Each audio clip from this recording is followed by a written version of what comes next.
খাবো। আর নাম্বার 1 আমি বলবো যে দুধ খাবেন।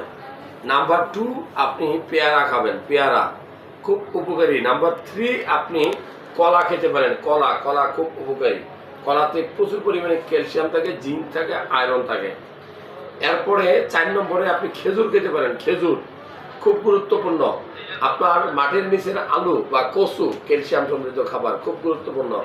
আপনি সজনে, আমরা কিন্তু সজনাই খাই, সজনে আছে না, সজনে সাজনে, অর্থাৎ আমরা সাজনে পাতা এবং সাজনে হিউজ পরিমাণে ক্যালসিয়াম পাওয়া যায়। যত সবুজ শাকসবজি আছে খুব গুরুত্বপূর্ণ।